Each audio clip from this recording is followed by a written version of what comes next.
Okay guys, I ended up losing the next section in the video, which would have been of me removing all of the trigger parts. I'm not real sure what happened. I don't know if it even recorded, to be honest with you, but at any rate, I got those other two rivets pounded out, which are these two. I'm sorry, which are over here, but these are the parts that came out of the gun. This would be the old hammer, trigger, this wishbone thing, the actual assembly, the two rivets that I drilled. This spring here actually holds these rivets in.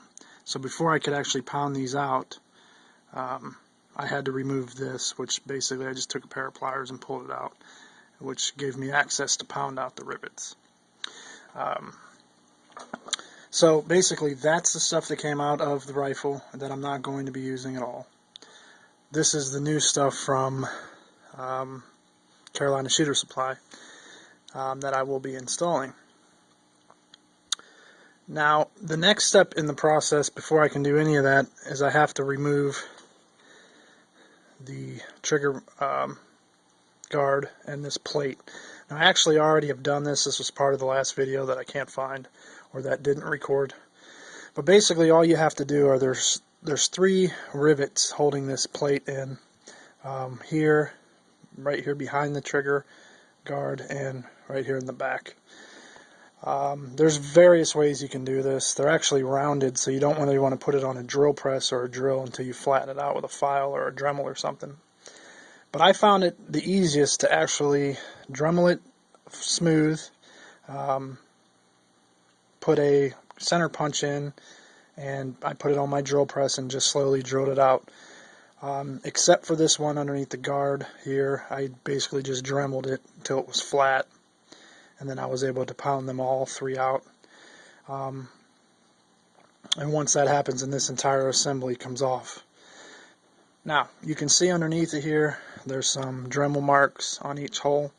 That's because after I removed the plate, the actual pin was still stuck in these three holes. So I had to grind them smooth, and then I went ahead and pounded them down and through. Now as you can see on the 7.62, it already has the trigger hole and the grip hole. I know I've read online that some of them don't have these and you actually have to cut them out, but thankfully my model does. So also, as you can see here, there's no finish underneath of this plate, and especially since I had to grind, before I go any further, I'm going to be painting this, and I'm just going to use an acrylic or whatever paint I have in the garage. It doesn't have to be anything fancy. So I'm going to go ahead and get that painted up before I can install the rest of it. That way there's no exposed metal anywhere to rust. So let me go get that done, and when it dries, then I will continue with the assembly of the new parts that I got from Carolina Shooter Supply.